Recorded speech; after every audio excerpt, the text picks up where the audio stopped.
Lo invitamos a que se suscriba a la Biblioteca de la Verdad Bíblica Calvario.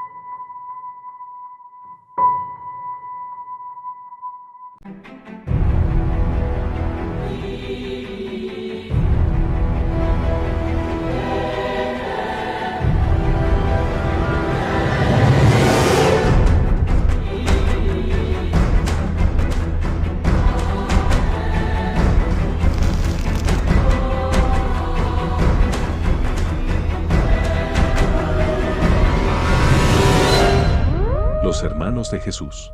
Controversia del vídeo joviniano y la solidificación del dogma. Bien amigos. Bendiciones, ¿cómo han estado? Espero que muy bien. Bienvenidos a este simposio. Seguiremos con nuestro estudio sobre la virginidad perpetua de María en las Escrituras y el desarrollo de esta creencia a través de la historia. Muchas personas religiosas de los círculos cristianos y sobre todo, los adeptos de la religión católica romana y las iglesias ortodoxas orientales, creen y sostienen que María, la madre de nuestro Señor Jesucristo, no tuvo relaciones sexuales con su esposo José y muchísimo menos tuvo hijos con José. Dicen que Jesús fue el único hijo de María y que María permaneció virgen hasta toda su vida. Nuevamente recordando que este video no tiene el objetivo de despreciar o condenar a los hermanos evangélicos que creen en la virginidad perpetua de María, pues esta creencia no es considerada norma de fe o dogma en el protestantismo. Por lo tanto, no condenamos como herejes a los hermanos evangélicos que creen en la virginidad perpetua de María, simplemente estamos colocando en el peso de la balanza histórica este dogma, y hemos aprendido en el anterior video, que existe evidencia histórica muy sólida para creer que los hermanos de Jesús son sus hermanos de sangre, hijos de José y María. Aprendimos que la supuesta virginidad perpetua de María se trata de una creencia posapostólica surgida en los círculos ascéticos en el siglo II. Dimos un viaje por el siglo II y III, ahora daremos un salto al siglo IV y V, de modo que este tema será bastante amplio y, la verdad, estoy invirtiendo muchas horas de trabajo e investigación. Pero todo será para la gloria de mi Señor. En este canal no obtenemos ningún beneficio económico por estos videos, todo aquí es gratuito con el fin de edificación a nuestros hermanos, de modo que, comencemos con nuestro video. En Oriente. En el siglo IV, todos los cristianos estaban convencidos que María era una virgen antes de dar luz a Jesús, es decir, todos unánimemente, de forma dogmática, aceptaban la virginidad de María antes del parto. Sin embargo, el debate ahora consistía si María fue virgen en el parto y después del parto, es decir, si María fue virgen perpetua. Este tema tomó más en consideración debido al fuerte ascetismo que estaba en apogeo en aquellos días, como bien dice el erudito David G. Hunter. No fue hasta el siglo IV y los escritos asociados con el movimiento ascético que encontramos un interés comparable en estas dos doctrinas.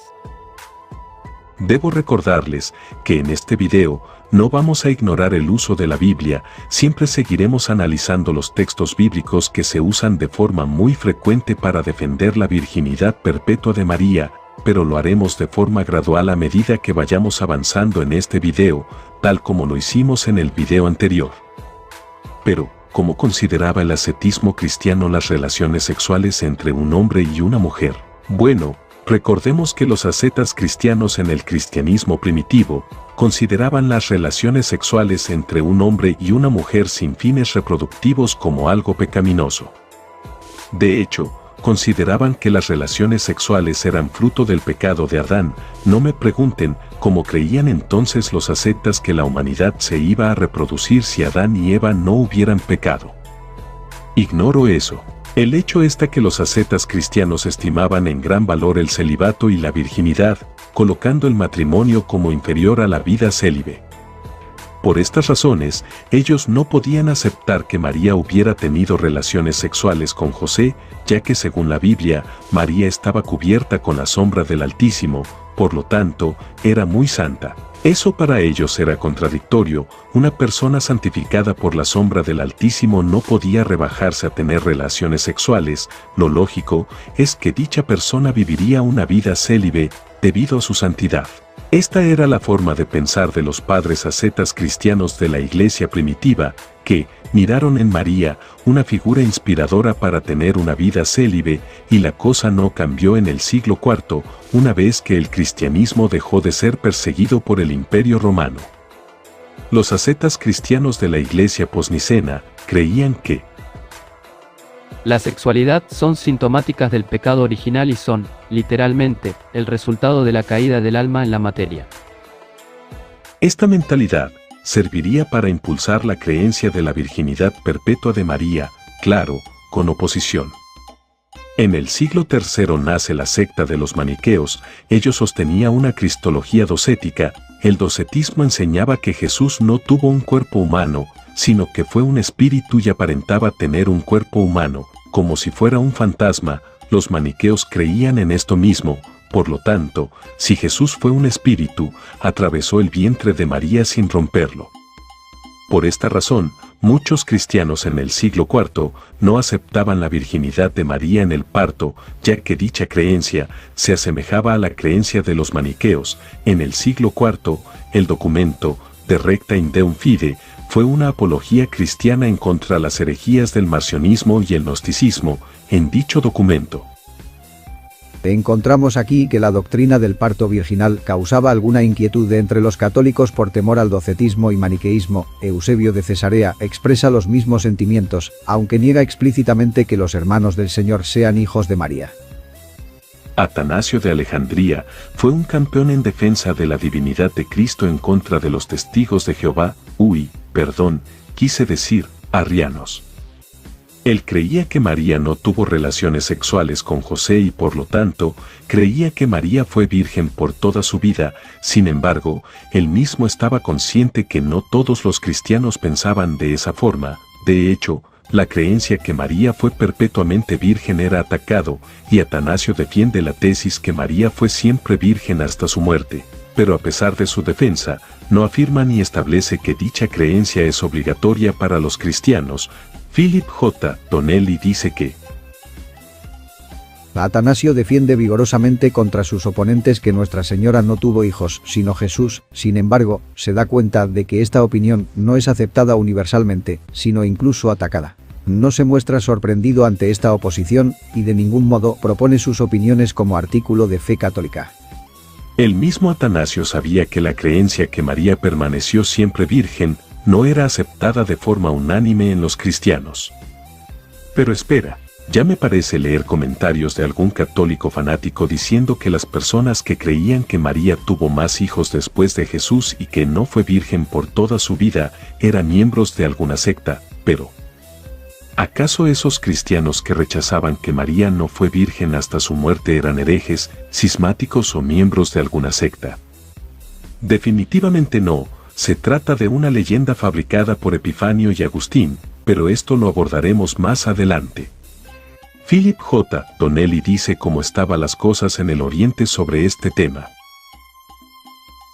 Hecho que impedirá sorprendernos al encontrar en el Oriente personas de considerable autoridad y prestigio, aún en el siglo IV, y que, sin embargo, acompañan a la persona de Jesús de un verdadero cortejo de hermanos y hermanas.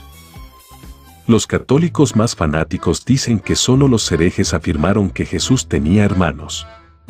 Nada más lejos de la realidad. En Oriente, personas de considerable autoridad y prestigio creían que Jesús tuvo verdaderos hermanos y hermanas de sangre, y Atanasio lo sabía muy bien.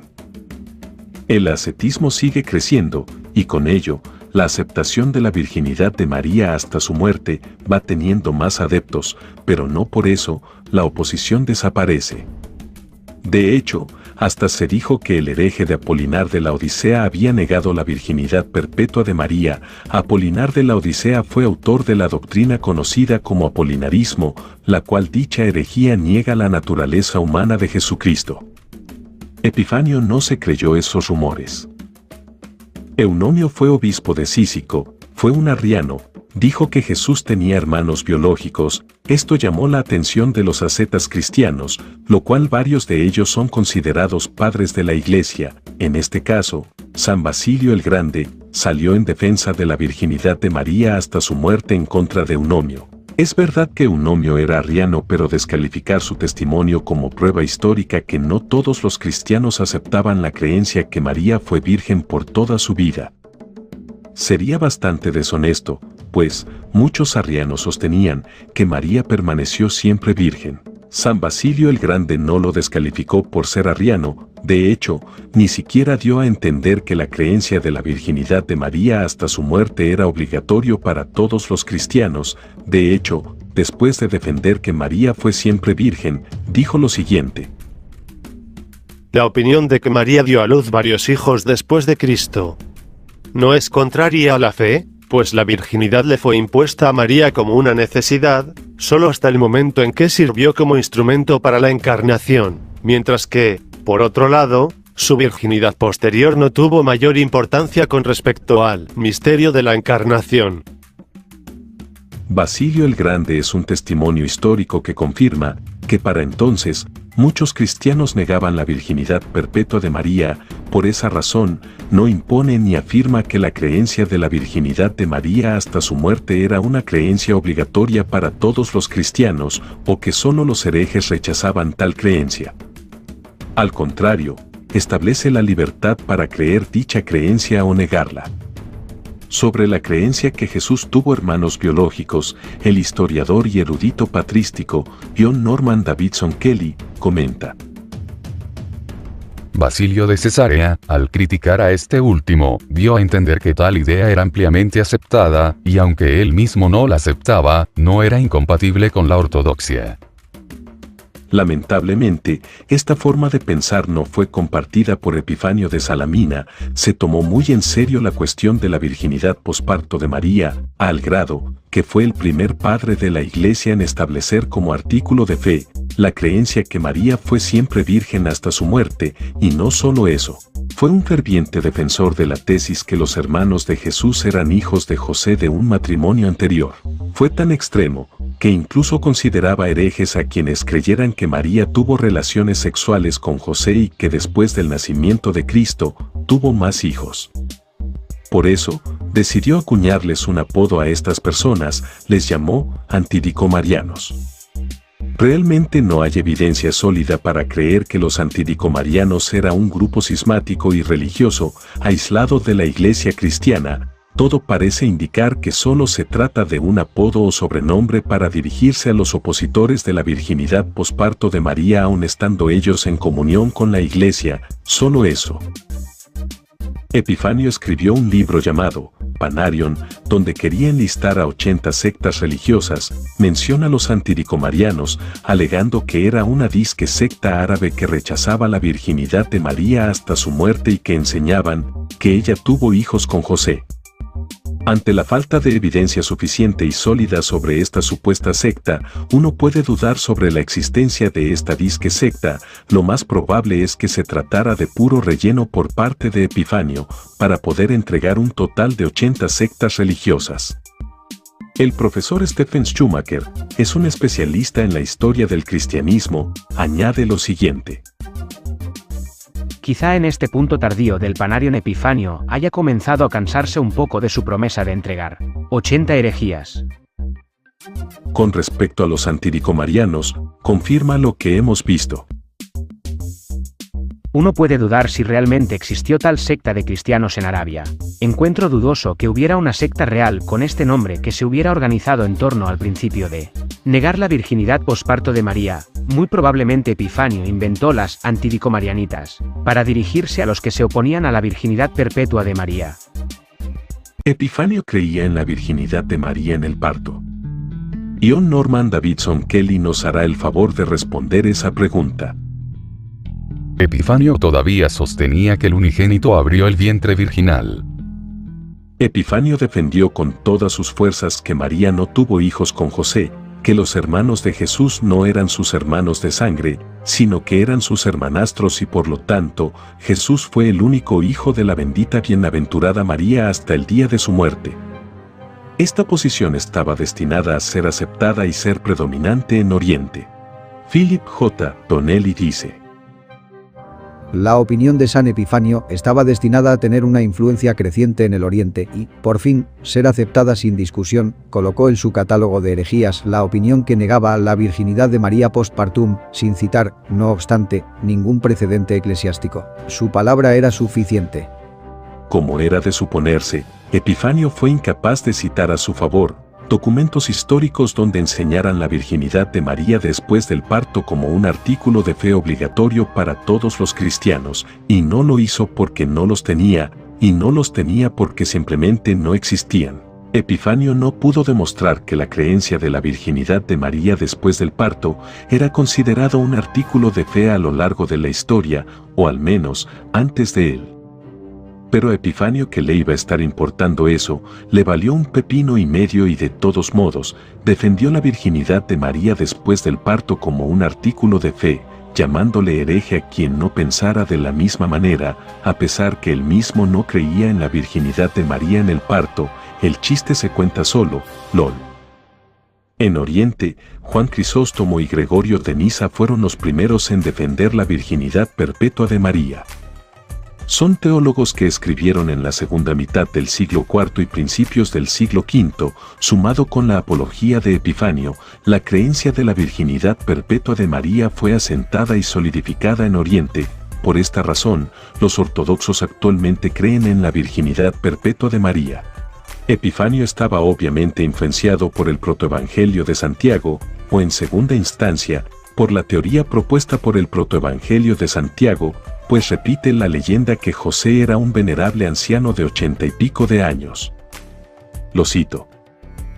José tomó a su primera esposa de la tribu de Judá y ella le dio 6 hijos en total, 4 niños y 2 niñas, como los evangelios según Marcos y Juan han hecho en claro. En primer lugar, el curso de la naturaleza enteramente los refuta, a quienes dicen que José y María tuvieron hijos. Un anciano de más de 80 años no tomó una virgen como pareja sexual para empezar, solo la tomó bajo su protección. ¿Cómo no sería incorrecto que un anciano tenga relaciones una vez más con una pura y honorable virgen? Estos argumentos de Epifanio son más horribles que el argumento de Rafael Díaz cuando dijo que Pedro tenía suegra pero no estaba casado, o en aquella vez que Luis Toro dijo que debíamos dar el diezmo pero no la 10ª parte. Si bien dije que la teoría de los hermanastros de Jesús es más decente, eso de ninguna forma sugiere que posea mejores argumentos para defender dicha tesis. Y como dije antes, aun si aceptáramos que la palabra hermano, adelfo, significa hermanastro, eso todavía no refuta la tesis que Jesús tuvo auténticos hermanos y hermanas carnales, porque serían sus hermanastros por parte de padre, pero por parte de madre, esos hermanastros serían sus auténticos hermanos biológicos. El desafío sería entonces probar bíblicamente que José estaba anteriormente casado antes de juntarse con María y que en dicha relación tuvo hijos. Epifanio logró demostrar eso. Nada, cero.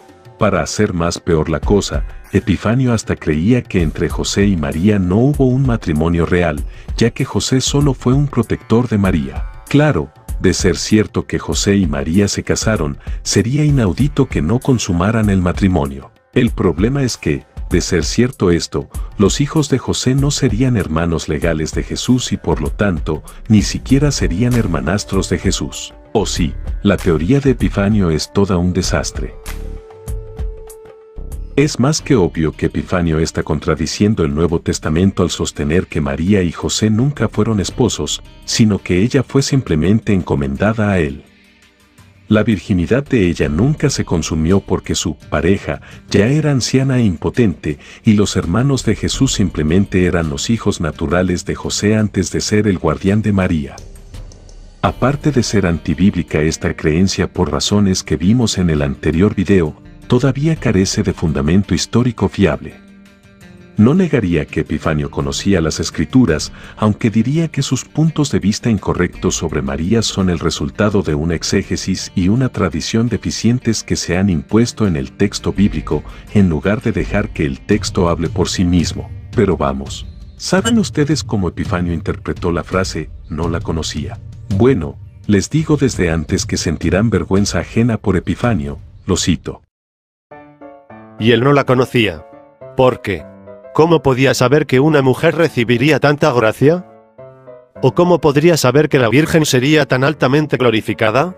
Sabía que ella era una mujer por su apariencia, y su feminidad por su sexo, y sabía que su madre era Ana y su padre Joaquín, que estaba relacionada con Isabel, que era de la casa y linaje de David. Pero él no sabía que nadie en la tierra, especialmente una mujer, sería honrado con tal gloria. Él no la conoció, entonces, hasta que vio la maravilla. Él no supo cuán maravillosa era ella hasta que vio lo que nació de ella. Pero cuando ella dio a luz, él también supo el honor que Dios le había hecho, porque fue a ella a quien se le había dicho: salve, tú que eres muy favorecida, el Señor está contigo. Oh sí. Amigo, esto es en serio. Qué forma tan interesante de interpretar las palabras del Evangelio de Mateo. Literalmente Epifanio dijo una tontería. ¿Qué apologista católico de hoy en día interpreta Mateo 1:25 de esta forma? Pocos, y son unos despistados. La mayoría prefieren abrazar la tan obvia referencia. Aquí se refiere a las relaciones sexuales, como puedes verificar en las citas bíblicas de pantalla, es decir, el escritor de Mateo quiso decir lo siguiente, en un lenguaje más moderno. Pero no tuvo relaciones sexuales con ella hasta que nació su hijo, y José le puso por nombre Jesús. El historiador francés, Pierre-Antoine Bérain, comenta. El verbo conocer ciertamente tiene el significado bíblico de tener relaciones sexuales. El autor quiere sobre todo subrayar que el nacimiento de Jesús no puede imputarse en modo alguno a la acción de José, y, sin embargo, la expresión utilizada sugiere que tenían relaciones conyugales normales. Hay algo bueno que se puede rescatar de la interpretación de Epifanio, al menos él entendió que la frase, hasta que, significa que va a ocurrir un cambio en el sujeto, algo que muchos apologistas católicos de las redes sociales niegan, pero eso será tema para más tarde. Volviendo al caso de Epifanio, vale que fue el mismo Epifanio el que dijo esto. He oído de alguien que algunas personas se atreven a decir que ella tuvo relaciones maritales después del nacimiento del Salvador. Y no me sorprende. La ignorancia de las personas que no conocen bien las Sagradas Escrituras y no han consultado las historias, las vuelve siempre a una cosa tras otra, y distrae a cualquiera que quiera sacar algo de la verdad de su propia cabeza. ¡Wow! A mí me late que Epifanio se le metió el espíritu de la apologética del garrote. Ese día andaba de garrotero tratando de refutar a los antidicomarianos. Sin embargo, la posterioridad revela la realidad de sus argumentos a favor de la virginidad posparto de María, son realmente malísimos. Es más que obvio que Epifanio estaba repitiendo los mitos de los apócrifos, en especial el protoevangelio de Santiago. Y repito, estas leyendas de los libros apócrifos son lo que son, leyendas. Por esa razón, Tomás de Aquino se refiere a la narración del protoevangelio de Santiago como disparates de los apócrifos. El supuesto decreto gelasiano, que los católicos romanos les encanta atribuírselo al Papa Gelasio I, lo enumera entre los escritos restantes que han sido compilados o reconocidos por herejes o cismáticos. La Iglesia Católica y Apostólica Romana no recibe de ninguna manera. Retrocedamos unos cuantos siglos atrás y volvamos de nuevo al asunto del protoevangelio de Santiago. Orígenes de Alejandría, un disque creyente de la virginidad perpetua de María, deja claro que la creencia que José tuvo hijos antes de juntarse con María se toma a partir de los libros apócrifos y, como no podía hacer falta, el protoevangelio de Santiago. Lo cito. Pero algunos dicen, basándose en una tradición hallada en el Evangelio según Pedro, como es titulado, o en el libro de Santiago, que los hermanos de Jesús eran hijos de José con una esposa anterior, con la cual él se casó antes de María. Ahora, aquellos que dicen eso desean preservar el honor de María en su virginidad hasta el final, de modo que su cuerpo fue designado para ministrar la palabra que dijo: el Espíritu Santo vendrá sobre vosotros, y el poder del Altísimo os cubrirá con su sombra. No conozca relaciones con un hombre. Después de eso el Espíritu Santo entró en ella y el poder de lo alto la cubrió con su sombra. Noten algo muy curioso con esta cita. Orígenes reconoce que la creencia de la virginidad perpetua de María no es una creencia universal, por eso, al hablar de la tradición de los apócrifos, afirma que, algunos dicen, que José tuvo hijos en un matrimonio anterior antes de juntarse con María. Note que jamás dice que todos los cristianos dicen o nosotros decimos, refiriéndose a los cristianos en general al incluirse a sí mismo. No, jamás lo dice. Eso quiere decir que muchos cristianos no creían en la virginidad perpetua de María. Esto no es sorprendente si recordamos, por ejemplo, que su contemporáneo Tertuliano creía que Jesús tuvo hermanos reales.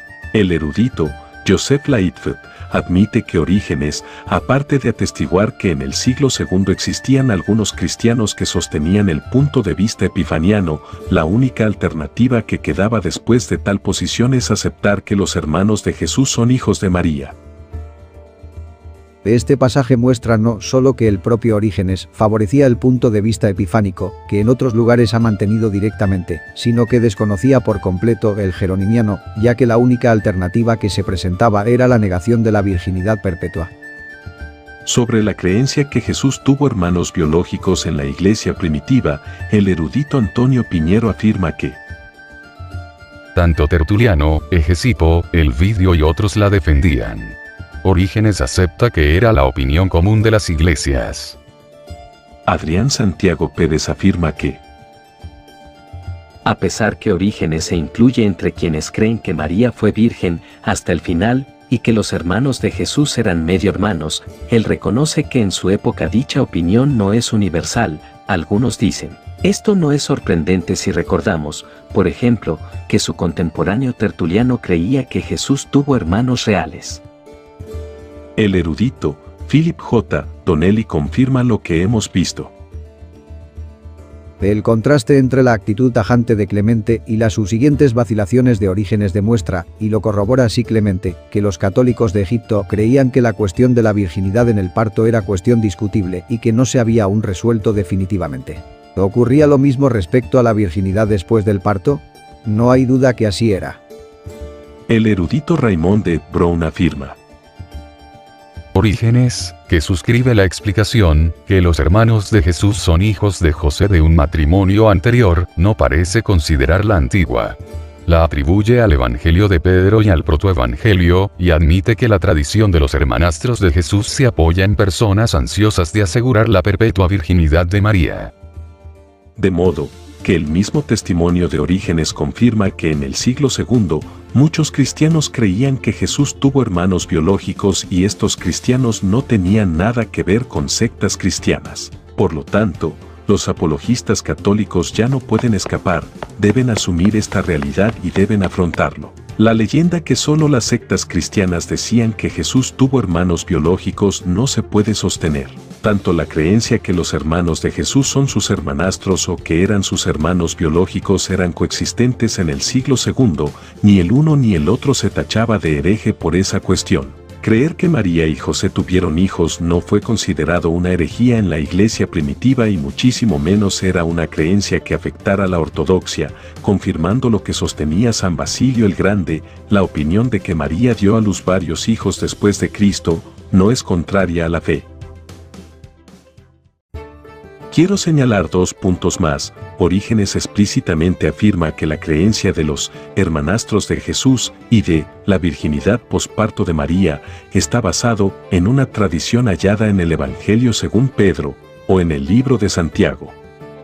Nunca dice que tales creencias están basadas en las Sagradas Escrituras, además de decir que aquellos que sostienen tal creencia desean preservar el honor de María en su virginidad hasta el final, lo que confirma nuestro argumento, que la virginidad perpetua de María con la Biblia es insostenible. El segundo punto a señalar y que confirma nuestro argumento, que Orígenes creía en la virginidad de María posparto debido a sus creencias ascéticas, las cuales afirmaban que María no podía tener relaciones sexuales, porque las relaciones sexuales son impuras y María estaba cubierta por la sombra del Altísimo. Él mismo lo reconoce al decir que el Espíritu Santo vendrá sobre vosotros, y el poder del Altísimo os cubrirá con su sombra. No conozca relaciones con un hombre después de eso el Espíritu Santo entró en ella y el poder de lo alto la cubrió con su sombra. Obviamente el argumento de Orígenes para concluir que María no tuvo relaciones sexuales con José y ergo no tuvo hijos, no tiene sustento bíblico. Muchos eruditos católicos consideran el protoevangelio de Santiago como un testigo temprano de la virginidad perpetua de María. Sin embargo, eso no quita los errores históricos crudos y garrafales del protoevangelio de Santiago, como también errores abismales de desconocimiento de la cultura judía. El teólogo y mariólogo católico francés, René Laurentin, nos ofrece una breve reseña. El protoevangelio de Santiago es un evangelio apócrifo sin valor histórico. No digo sin valor. El protoevangelio de Santiago da testimonio no solo de un gran fervor hacia María, sino también de una profunda intuición de su santidad y de su virginidad, pero, a pesar de su antigüedad, mediados del siglo II, muestra, a diferencia de nuestros evangelios, una tremenda ignorancia con respecto a las costumbres y leyes judías que estaban operativas en el Templo de Jerusalén. Es totalmente improbable que una niña de 3 años pudiera haber sido criada allí, y mucho menos en el lugar santísimo, reservado para los sacerdotes en ocasiones solemnes. Y aunque muchos católicos quieren justificar el uso de este documento apócrifo a pesar de sus errores aberrantes, sacando a la luz el ejemplo de la carta canónica de Judas del Nuevo Testamento, donde cita el libro apócrifo de Enoc para hablar sobre la segunda venida de Cristo y cuando el arcángel Miguel disputaba con el diablo sobre el cuerpo de Moisés. Pero hay 2 puntos a considerar. Primero, porque Judas estaba siendo guiado por el Espíritu Santo, por lo tanto, la narración de Enoc sobre Moisés se toma como verdadera porque el Espíritu Santo inspiró a Judas a registrarlo. Obviamente, obras como el protoevangelio no pueden reclamar el sello de la inspiración divina. Y segundo, algo que se añade en contra del valor histórico del protoevangelio de Santiago, dicho protoevangelio tiene algunas afinidades con los escritos gnósticos, pero no se puede atribuir a ninguna secta gnóstica conocida. El erudito David G. Hunter afirma que el protoevangelio de Santiago refleja el ambiente radicalmente ascético, posiblemente encratista, lo cual explicaría el por qué Jesús atravesó la matriz de María sin romperlo, porque los gnósticos creían que Jesús no era completamente humano, sino un espíritu. Esto también ayudaría a explicar por qué afirma que los hermanos de Jesús son hijos de José de un matrimonio anterior y no hijos de María, dando luz verde a la creencia de la virginidad perpetua de María, pues debemos recordar que los gnósticos y engratistas condenaban el mundo material adquiriendo una vida asceta donde rechazaban las relaciones sexuales.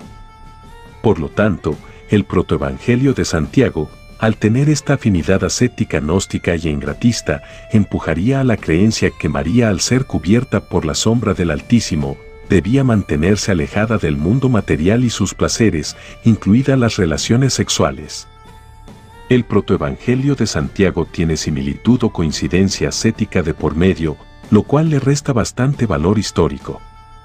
Por lo tanto, la tesis de los hermanastros de Jesús es una teoría muy oscura basada en un relleno de una mera suposición que no puede ser probada y verificada. Por ello, el hecho de que aparezca por primera vez en el protoevangelio de Santiago no le da mucha credibilidad. Por eso, la gran mayoría de los exegetas actuales miran con escepticismo la teoría epifaniana. A pesar de los esfuerzos de Epifanio y de los influyentes escritos de Juan Crisóstomo, no lograron erradicar del todo la existencia de cristianos que rechazaban la virginidad posparto de María o su virginidad perpetua. Todavía había muchos cristianos que creían que Jesús tuvo verdaderos hermanos carnales y para el principio del siglo V, muchos cristianos ortodoxos lo sostenían. El último testimonio que nos ofrece información sobre oponentes a la virginidad perpetua de María es por parte de San Nilo. San Nilo fue un discípulo y defensor ferviente de San Juan Crisóstomo.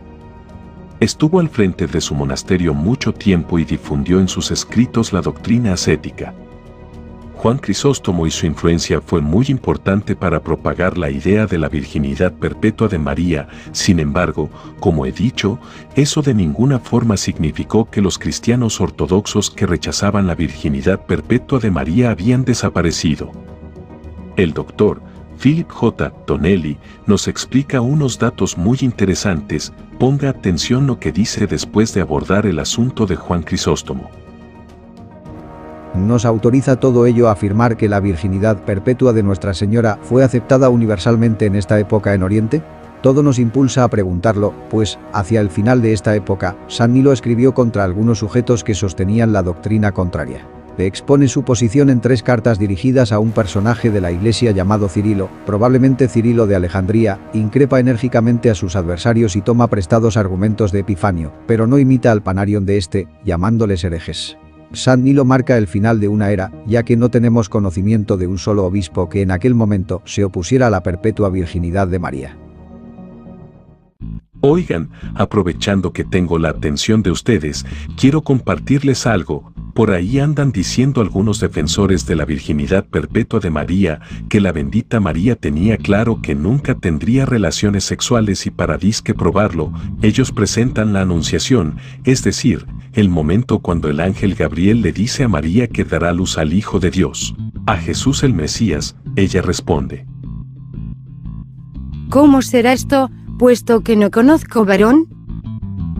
Según muchos católicos, María hace esta pregunta porque está sorprendida que le digan que va a quedar embarazada, porque supuestamente ella había dado voto de virginidad, y para quedar embarazada, primero y lo más lógico, ella tiene que tener relaciones sexuales con un hombre.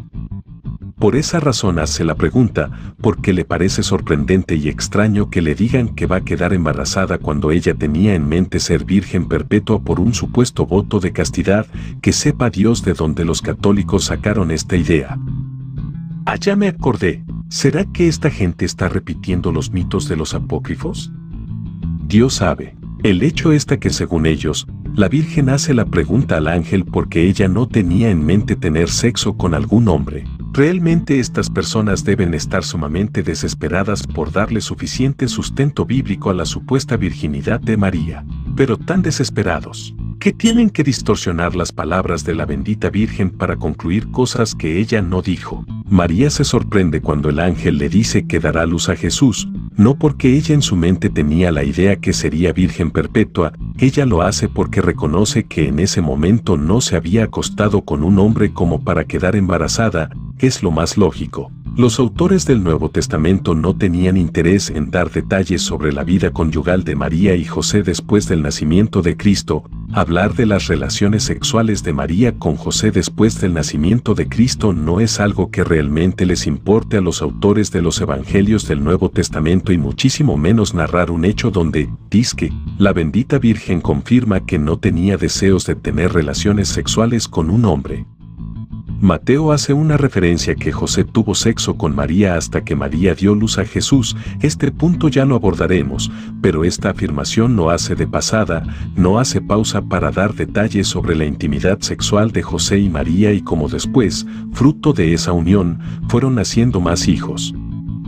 A los autores de los evangelios es algo que no les interesa, por eso me parece muy ridículo que se quiera usar dicha cita de Lucas 1:34 para supuestamente demostrar que María sabía que sería siempre virgen, como si Lucas le importara dejarle claro al lector que María siempre sería virgen hasta su muerte. El reconocido erudito católico Raymond Brown confirma este punto de vista cuando hace la siguiente observación. Algunos cristianos que la aceptan pueden reaccionar negativamente ante la dudosa metodología de suponer sin pruebas que Lucas conoció la virginidad perpetua de María. No hay indicio alguno de que algún autor del Nuevo Testamento tuviera interés en las relaciones conyugales de María después del nacimiento de Jesús. Semejante interés lleva el sello de un cristianismo posterior y no puede ser invocado convincentemente para interpretar un versículo crucial de la escena de la Anunciación. Los católicos dicen que María debía permanecer virgen por toda su vida porque esa sería la señal que Jesús era el Mesías y para ello, mal citan este texto bíblico. Por tanto, el Señor mismo os dará señal. He aquí que la Virgen concebirá, y dará a luz un hijo, y llamará su nombre Emmanuel. Pero eso sería forzar demasiado la profecía de Isaías y ergo no es determinante para probar que María fue una virgen perpetua. Primero porque la cita dice que una virgen daría a luz, esa es la señal. No dice que después de dar luz la virgen, esa misma virgen debía ser una virgen perpetua. María al estar embarazada sin tener signos de haber tenido relaciones sexuales con un hombre, ahí estaba la señal de la que hablaba Isaías, pues esa virgen embarazada, intacta, pura e inmaculada de cualquier relación sexual, tanto físicamente como moralmente, daría luz al Mesías. Segundo, el texto no sugiere que la señal de la joven virgen debía ser permanente después de dar luz al Mesías. Por ejemplo, la estrella del oriente, profetizado por Isaías 60, 3 al 4, nadie debe creer que la estrella que sirvió como señal para dar a conocer al Mesías recién nacido, permaneció para siempre en el cielo. Tampoco debemos creer que Jesús se quedó para siempre en Egipto a pesar que también fue profetizado por Oseas 11, 1, o creer que Jesús pasó toda su vida durmiendo en un pesebre ya que fue la señal que los ángeles le dieron a los pastores para identificar al Mesías, Lucas 2, 12, de la misma forma, la profecía de Isaías 7, 14 no sugiere que María quedó en estado de virginidad perpetua después del nacimiento de Jesús. Albert Barnes fue un clérigo y teólogo presbiteriano americano, dice que la profecía de Isaías no implica que la persona de la que se habla deba ser virgen cuando nazca el niño, o que ella debería ser virgen para siempre. Significa simplemente que una que era entonces virgen, pero que estaba en edad de casarse, debería concebir y dar a luz un hijo. Si ella sería virgen en el momento en que nació el niño, o si permanecería así después, son preguntas que no pueden determinarse mediante un examen filológico de la palabra. Los apologistas católicos romanos se sacan otro argumento bajo la manga, ellos dicen que cada vez que en la Biblia un ángel anuncia a una mujer que concebirá de manera milagrosa, por esterilidad, vejez, virginidad, siempre este es el único hijo que la mujer tiene. Y después sacan una lista de mujeres que solo tuvieron un hijo después que un ángel les anunciara el nacimiento de dicho hijo, entre ellas mencionan a Sarai y su hijo Isaac, Menúe y su hijo Sansón, Elizabeth y su hijo Juan y así sucesivamente, y concluyen. Es lo mismo con María. No se rompe el esquema. Solo hay un hijo.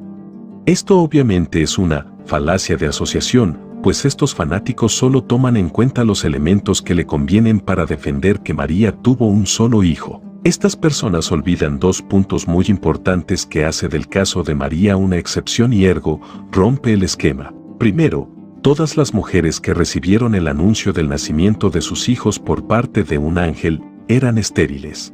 ¿Acaso los católicos creen que María era estéril? Poco lo dudo, hasta sospecho que tal idea sería una abominación para ellos.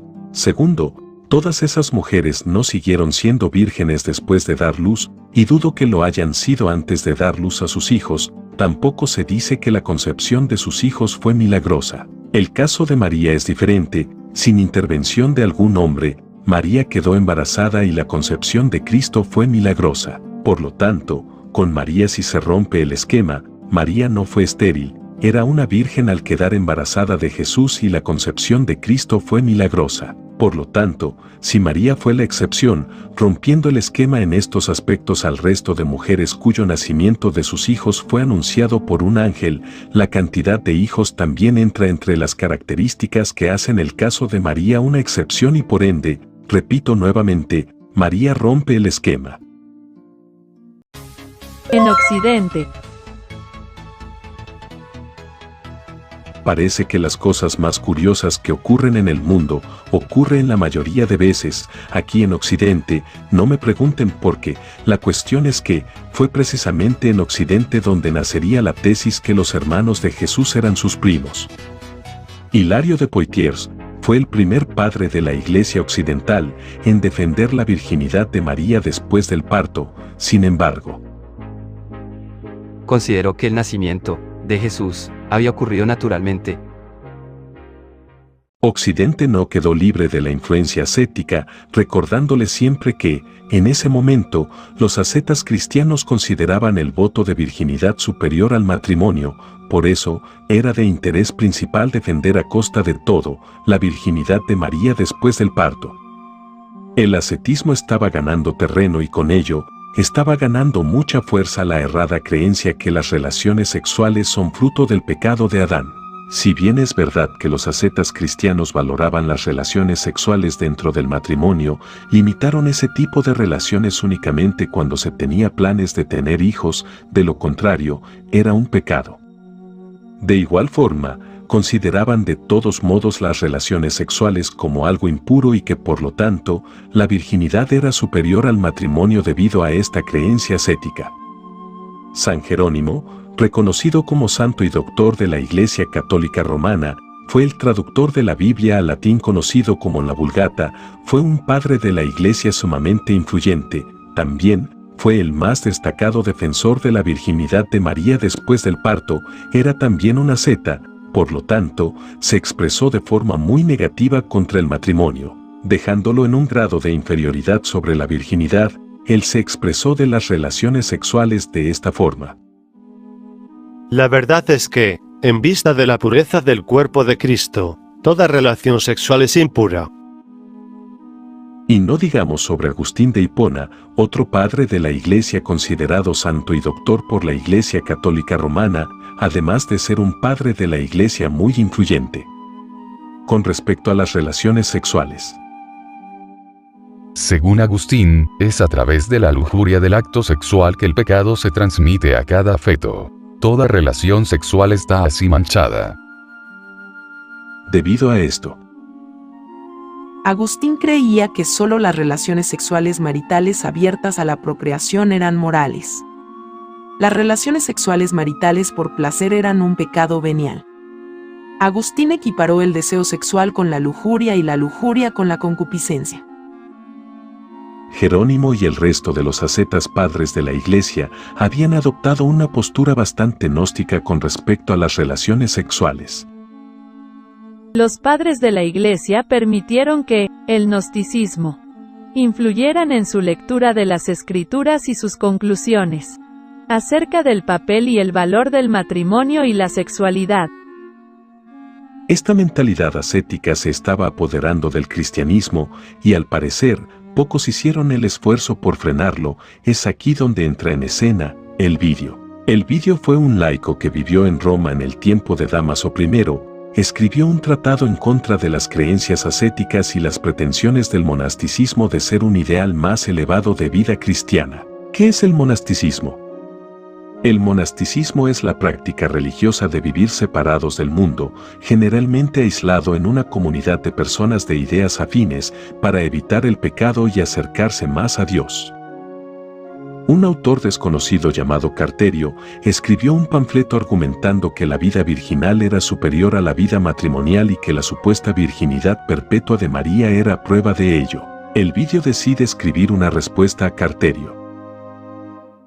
El objetivo de Elvidio era demostrar que tanto el matrimonio como la vida célibe eran dos formas de vida cristiana totalmente iguales. Ni el celibato estaba por encima del matrimonio ni el matrimonio estaba por encima del celibato.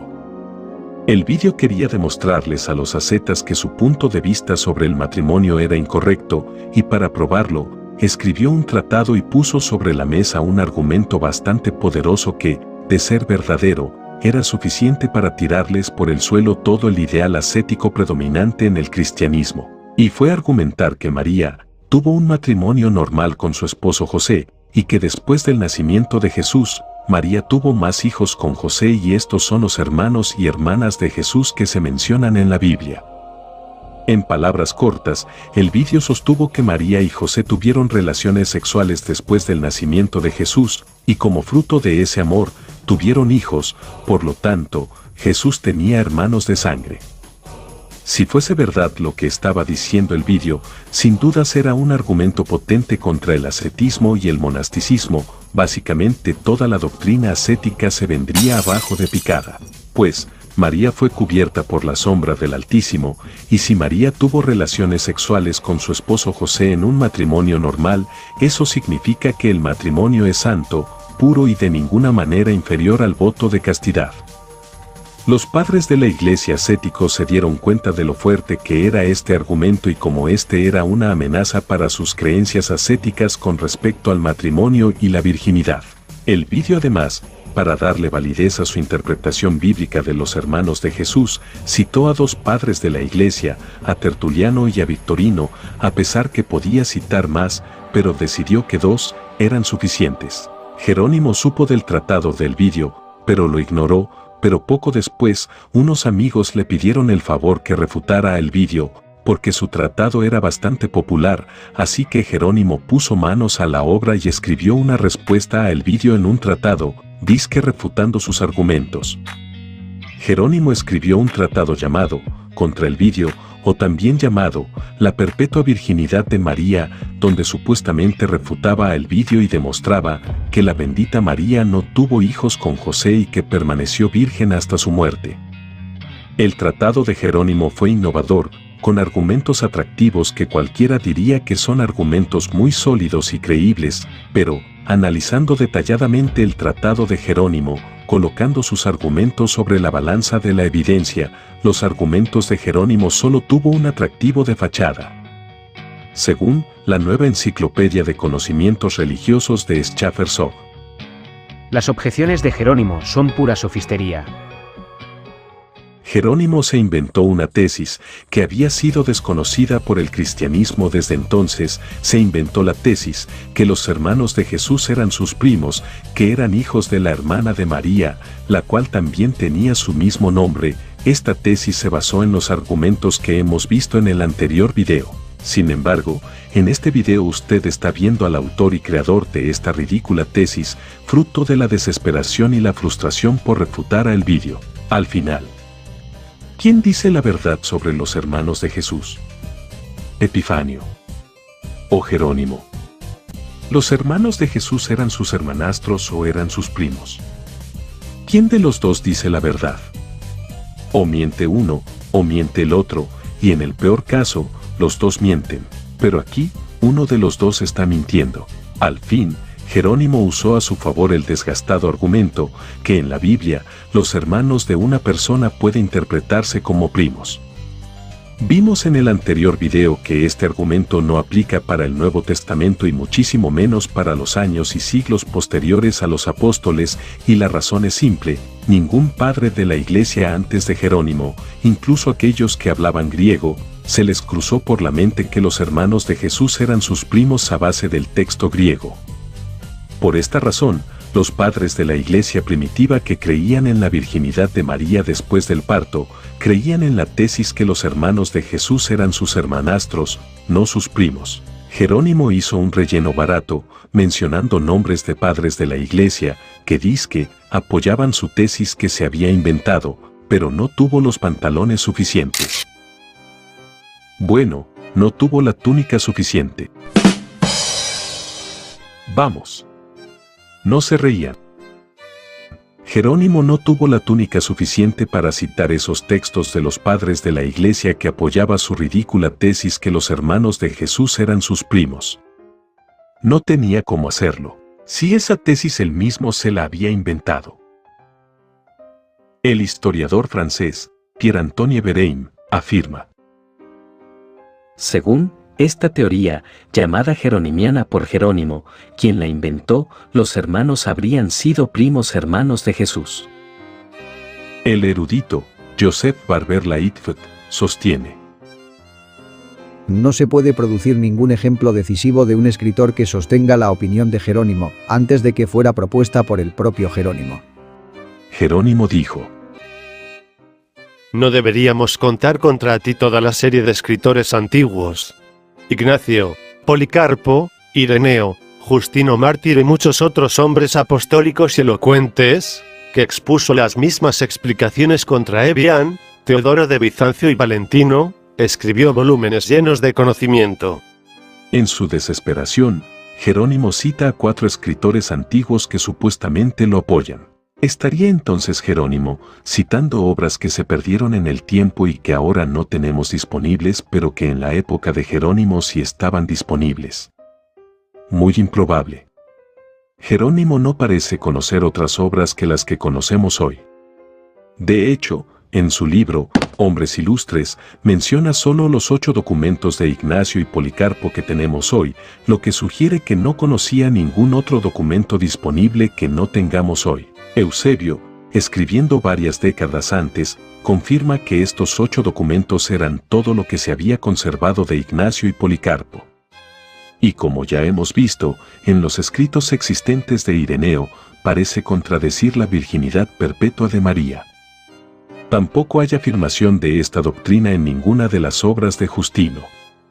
Lo que estos autores hicieron fue solo afirmar la concepción virginal de Cristo. Podemos ver claramente que Policarpo e Ignacio fueron tergiversados por Jerónimo.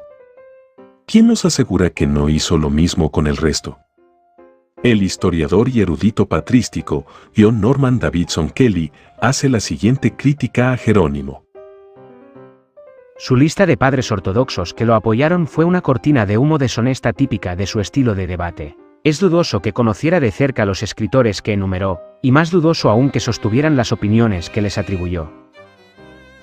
Con respecto a todos los argumentos en general, Kelly dice: los esfuerzos de Jerónimo para eludir el significado obvio de los textos son considerados por la gente de hoy como un atractivo especial, el subproducto de su convicción anterior de que las relaciones sexuales son impuras. En cambio, sobre los argumentos del vídeo, el erudito David G. Hunter comenta: Cuando el vídeo citó la evidencia de las escrituras y la tradición de la Iglesia occidental con respecto a los otros hijos de María, tenía un argumento legítimo que Jerónimo, a pesar de todos sus esfuerzos, no pudo negar. Y si colocamos los argumentos de Jerónimo y el vídeo ante la crítica académica, el resultado es: la gran mayoría de los eruditos críticos están de acuerdo, que la interpretación del vídeo y no la de Jerónimo es la correcta. Entre esos críticos, tenemos al reconocido historiador Antonio Piñero. Es un agnóstico, por lo tanto, no tiene la obligación de ponerse del lado católico o del lado evangélico sobre el asunto de los hermanos de Jesús. Él dará su punto de vista de forma neutral. Él dice: me atrevo a opinar que la interpretación más simple y natural de la expresión los hermanos de Jesús, desde el punto de vista de la historia y de la filología, es entenderla de modo normal y espontáneo, como hermanos en pleno sentido, carnales. Nos parece que tanto la historia de la antigua Iglesia como la sencillez de los textos del Nuevo Testamento y el uso del griego de la época así lo recomiendan. Creemos que en esto tienen más razón los intérpretes protestantes que los católicos. El vídeo utilizó el argumento más famoso a favor de los hermanos carnales de Jesús. Utilizó la popular cita de Mateo 1:25. Y no la conocía hasta que ella dio a luz un hijo, y le puso por nombre Jesús. Cuando el Evangelio según Mateo utiliza la palabra conocía, se refiere a las relaciones sexuales, como puedes verificar en las citas bíblicas de pantalla, Génesis capítulo 4 versículo 1 y 17, capítulo 19 versículo 5, es decir, el escritor de Mateo quiso decir lo siguiente, en un lenguaje más moderno. Pero no tuvo relaciones sexuales con ella hasta que nació su hijo, y José le puso por nombre Jesús. Las palabras hasta que establece que solo fue después del nacimiento de Jesús que José tuvo relaciones sexuales con María. Jerónimo lidió con ese argumento, alegando que, en la Biblia, la palabra hasta era utilizado varias veces y no necesariamente demanda que ocurra un cambio de estado o circunstancia donde esta palabra era aplicada. Puso algunos ejemplos, pondré solo uno de los muchos que puso, los cuales, en un link de la descripción, puedes leer todos los ejemplos que utilizó Jerónimo en esta obra. Jerónimo dijo: y el Salvador en el Evangelio dice a los apóstoles: y he aquí, yo estoy con vosotros todos los días, hasta el fin del mundo. Amén. ¿Acaso el Señor después del fin del mundo abandonará a sus discípulos, y al mismo tiempo que estarán sentados en 12 tronos para juzgar a las 12 tribus de Israel estarán privados de la compañía de su Señor? Yo podría acumular incontables casos de este uso, y cubrir la verbosidad de nuestro asaltante con una nube de pruebas, sin embargo solo añadiré unas pocas, y dejaré al lector que descubra otras parecidas por sí mismo. Este argumento de Jerónimo ha sido muy repetido por los defensores de la virginidad perpetua de María. Como podemos ver en pantalla, la página catholic.net presenta un artículo donde se utiliza este mismo argumento. Sin embargo, es plausible decir que esta cita bíblica quiere dar a entender que José y María tuvieron relaciones sexuales después del nacimiento de Jesús. Y si lo dejáramos en el campo de la posibilidad, es mucho más alta la posibilidad que este texto bíblico se refiere que José y María tuvieron relaciones sexuales después del nacimiento de Jesús. en comparación con la posibilidad que esta cita bíblica no necesariamente debe entenderse como una referencia que José y María tuvieron relaciones sexuales después del nacimiento de Cristo? Veamos. Está claro que esta cita bíblica se refiere a las relaciones sexuales, eso no está en debate. Los defensores de la virginidad perpetua de María se encuentran en una situación para nada envidiable ante lo que se puede concluir a leguas de esta cita bíblica, que tiene todo el potencial de empujar a los lectores a la posición del vídeo y no a la de Jerónimo. Jerónimo ignora, como también lo hicieron muchos de sus lectores, que las palabras griegas de donde se traduce hasta que es eosou, y todas las veces que se utiliza esta construcción griega en el Nuevo Testamento, en todas da a entender que hubo un cambio de estado o circunstancia. Volvamos de nuevo a la pizarra, analicemos solo dos textos. Y enojado, su señor lo entregó a los carceleros para que lo torturaran hasta que pagara todo lo que debía. En el pasaje se implica que después de que pagara todo lo que debía lo dejarían de torturar. Veamos el segundo ejemplo. Es como la levadura que una mujer tomó y mezcló con una gran cantidad de harina hasta que fermentó toda la masa y... Una vez fermentada la masa, la mujer no utilizaría más levadura.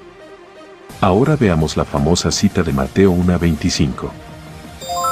Y no la conocía hasta que ella dio a luz un hijo, y le puso por nombre Jesús. Vaya, ¿qué tenemos aquí? ¿Acaso usted cree que esto es pura casualidad? No lo creo. Todos los pasajes bíblicos del Nuevo Testamento que usa la estructura hasta que eosou indican un cambio de estado o circunstancia. El comentario bíblico Mundo Hispano señala este punto. Sin embargo, la expresión hasta que se usa en Mateo 1:25, en griego una conjunción acompañada por un adverbio, se encuentra 19 veces en el Nuevo Testamento y siempre indica o implica claramente un cambio en la condición después de un punto de tiempo. Si todos los textos bíblicos del Nuevo Testamento donde usan las palabras eosou hasta que señalan un cambio de condición, estado o circunstancia, ¿por qué el caso de María y José tendría que ser diferente? Los defensores de la virginidad perpetua de María se aventuran a utilizar la Septuaginta griega, pero resulta que incluso en la Septuaginta, las palabras eosou hasta que siempre se usa para referirse a un cambio de estado o circunstancia.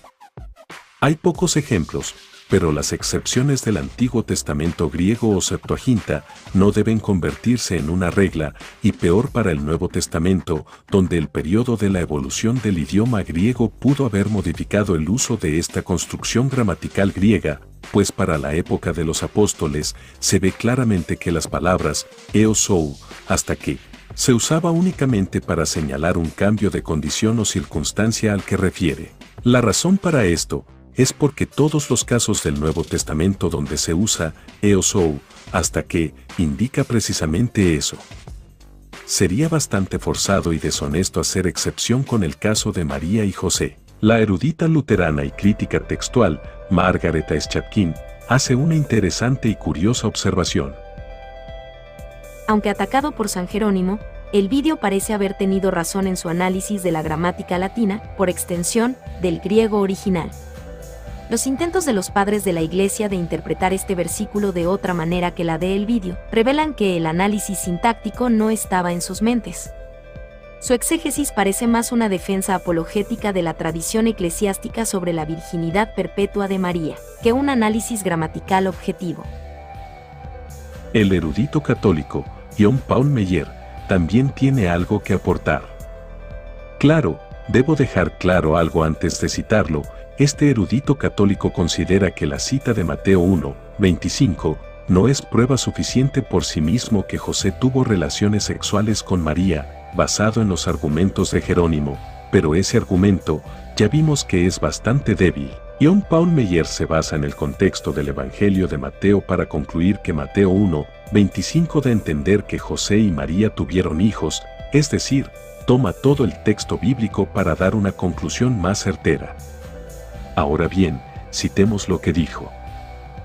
Dejando aparte, por el momento, la cuestión especial del significado o significados de hermano, en el Nuevo Testamento griego, Debemos admitir que, al menos a primera vista, la combinación de la afirmación acompañada de hasta que, en Mateo 1 y 25 con la mención de los nombres de la madre y los hermanos de Jesús en un mismo versículo, Mateo 13, 55, produce la natural impresión de que Mateo entendió 1 y 25 en el sentido de que José y María tuvieron hijos después de nacimiento de Jesús.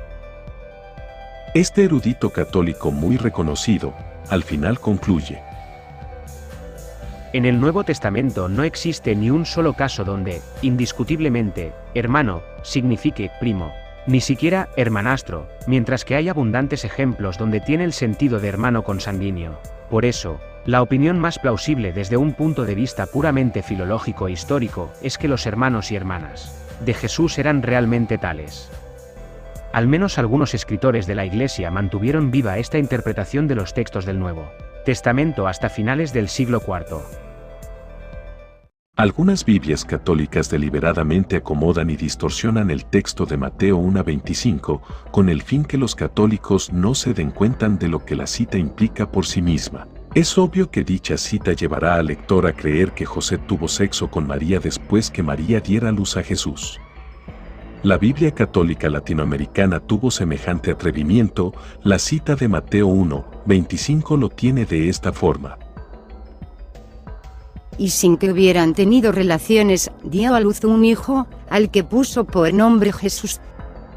Se ve claramente la manipulación y las intenciones por partes de los traductores de esta Biblia por poner el texto de forma distorsionada, de modo que no parezca decir que José tuvo relaciones con María después del nacimiento de Cristo, y no solo ellos. La Biblia del Monseñor Félix Torres Amat hizo la misma jugada sucia. Y sin haberla conocido o tocado, dio a luz su hijo primogénito, y le puso el nombre de Jesús.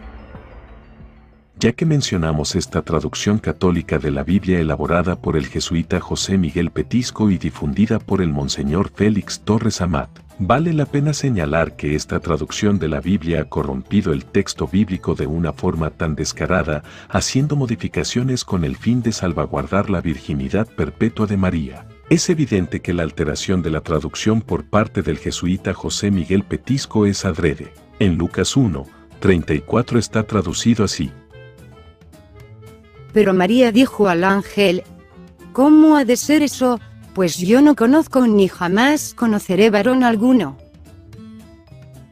En los códices griegos del Nuevo Testamento, incluso en la Vulgata, no hay ninguna parte del texto que se traduzca la frase ni jamás conoceré. Esto es un añadido al texto bíblico con fin de hacerle creer al lector que María había hecho voto de virginidad y que no tenía ninguna intención de mantener una relación matrimonial normal con su esposo José. La verdad, el texto griego no dice tal cosa y tampoco se puede concluir en limpio que María está confirmando un voto de virginidad en esta cita bíblica, aun si es traducida correctamente. Sin embargo, poco le importó al jesuita José Miguel Petisco elaborar una fiel traducción de la Biblia y puso como prioridad el dogma católico de la virginidad perpetua de María. Pero las cosas no acaban aquí.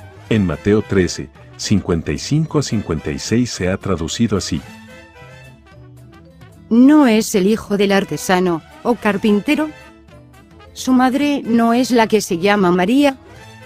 ¿No son sus primos hermanos Santiago, José, Simón y Judas? ¿Y sus primas hermanas, no viven todas entre nosotros? Realmente esta traducción de la cita de Mateo es una aberración. El texto griego de los códices del Evangelio de Mateo no dice que los hermanos de Jesús sean sus primos hermanos.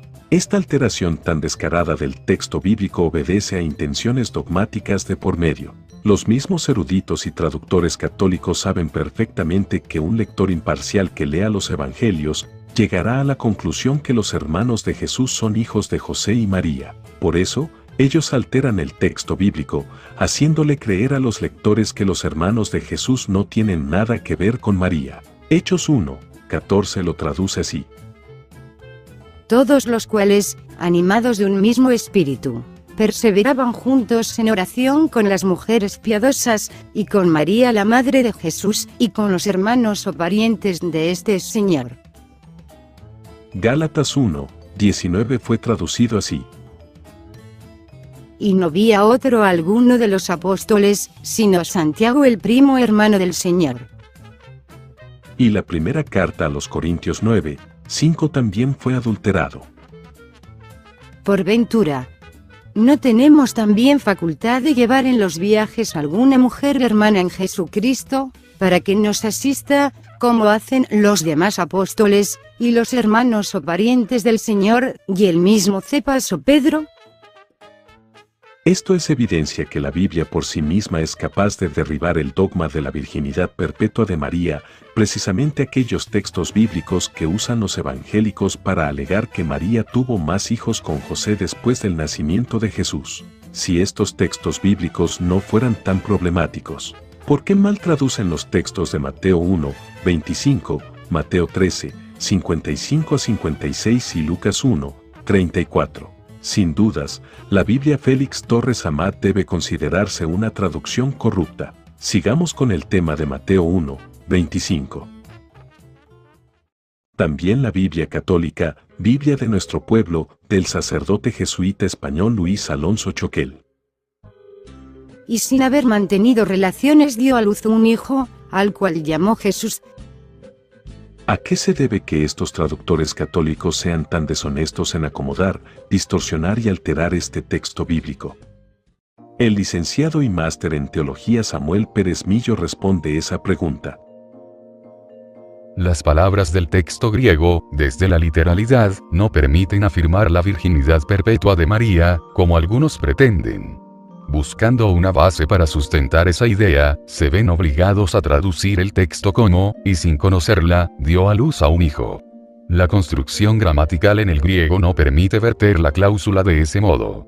El modo verbal en imperfecto de indicativo en voz activa, negativizado por el adverbio no, que lo precede, exige traducir como no la conocía, es decir, no mantenía relaciones con ella hasta que llegó el alumbramiento del Hijo concebido en ella por el Espíritu Santo.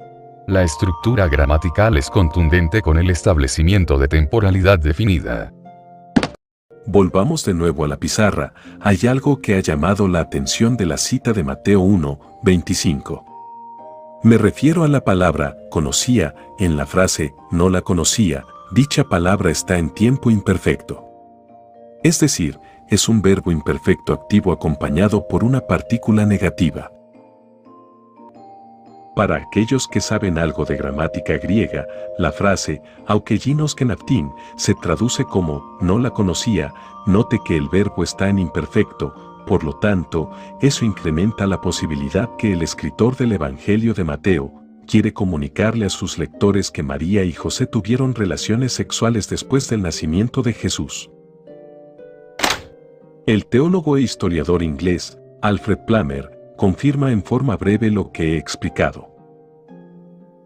En él no la conocía, aukellinos kenaftin, el tiempo imperfecto es importante. Va en contra de la tradición de la virginidad perpetua de María. Esto ha sido cuestionado, pero apenas necesita argumentar que, en ese contexto, no solía hacerlo, o no tenía la costumbre de, significa más que, no lo hizo. Es cierto que el auristo no la conoció hasta, habría implicado que posteriormente tuvo hijos de él. Pero el imperfecto implica esto aún más fuertemente. Vaya, todo resulta más interesante. Espero que estén tomando nota porque me parece que esta información es de suma importancia.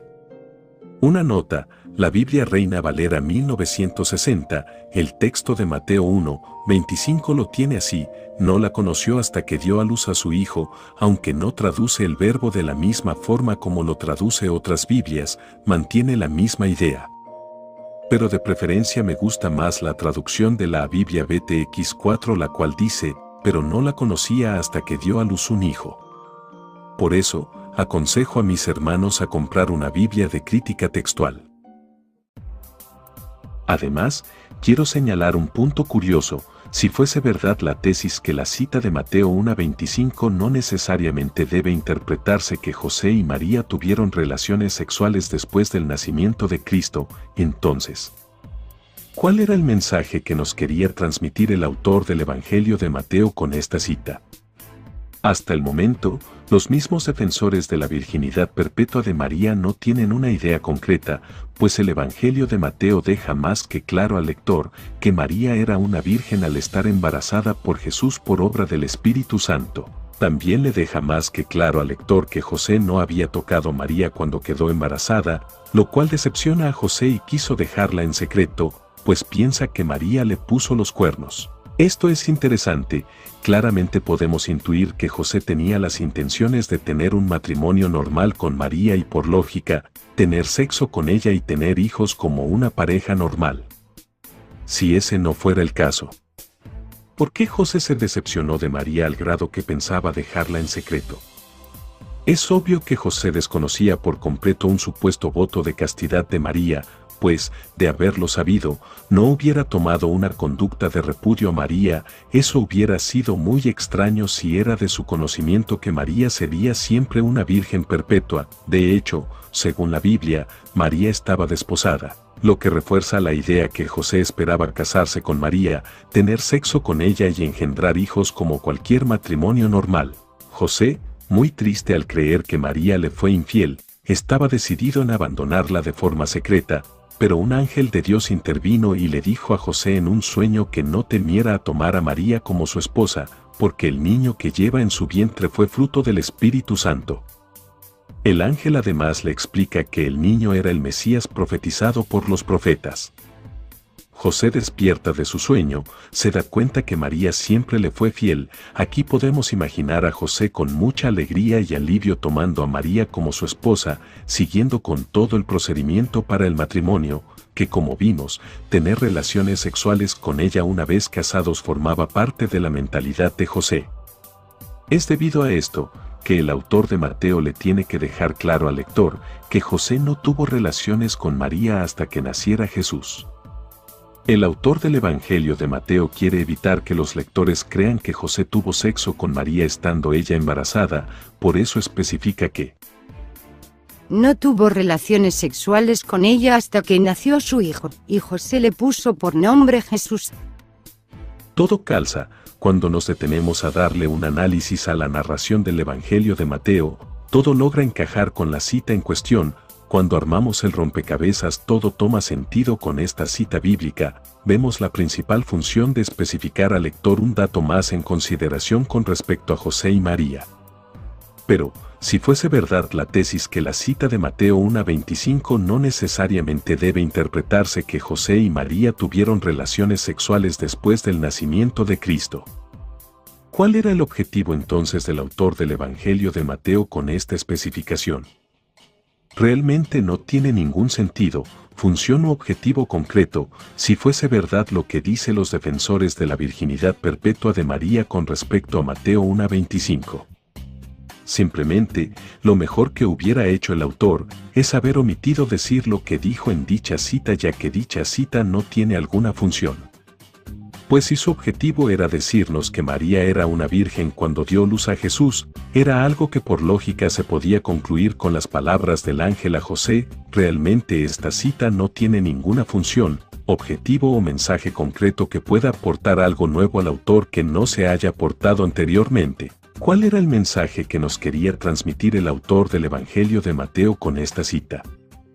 Esta pregunta se vuelve muy filosófica y deja mucho en qué pensar a los lectores, sobre todo a los defensores de la virginidad perpetua de María. Por eso, la frase «no la conocía hasta que dio a luz un hijo» literalmente transmite la idea que María y José tuvieron relaciones sexuales después del nacimiento de Cristo. No me parece muy prudente que el escritor de Mateo haya escrito semejante frase pudiendo haber escrito otra frase para transmitir mejor la idea que María no tuvo sexo con José después del nacimiento de Jesús y evitar alguna mala interpretación. Hubiera escrito algo como, y no la conocía aún después de haber dado luz un hijo, eso sin duda hubiera evitado toda confusión, en vez de escribir una frase de forma tan vaga, literal, imprudente y descuidada que arroja luz verde a la idea que José y María tuvieron sexo después del nacimiento de Jesús. Además, si lo que quería decir es que José no tuvo relaciones sexuales con María cuando dio luz a Jesús, la frase es innecesaria e inútil, porque el contexto arroja suficiente información para sacar esa conclusión en limpio. El historiador francés, Pierre-Antony Bérain, confirma.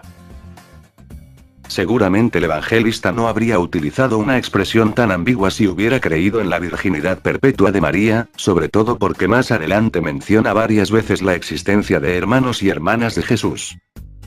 Adrián Santiago Pérez sostiene.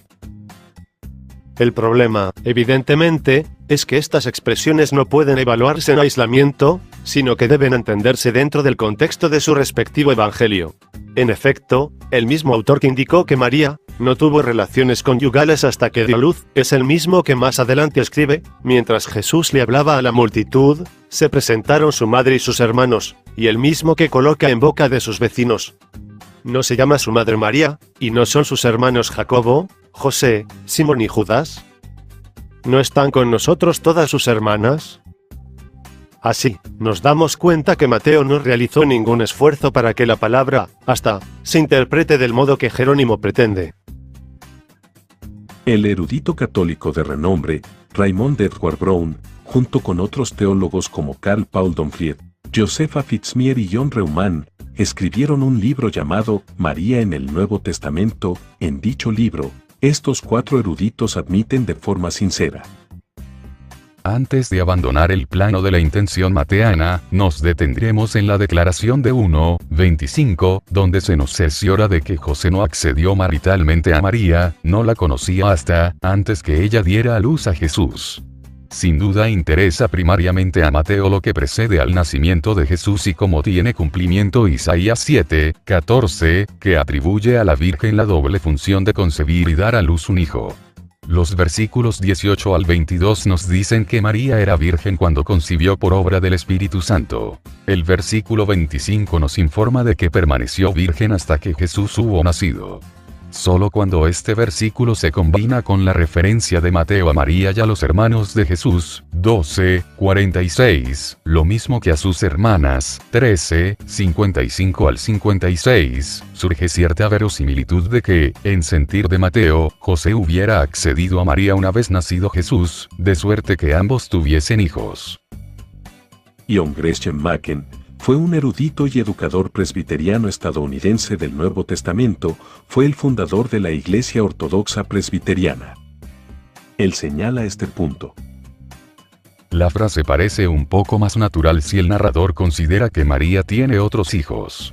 Tal interpretación estaría de acuerdo, además, con Mateo 1:25, donde se dice que José no la conoció hasta que ella dio a luz un hijo.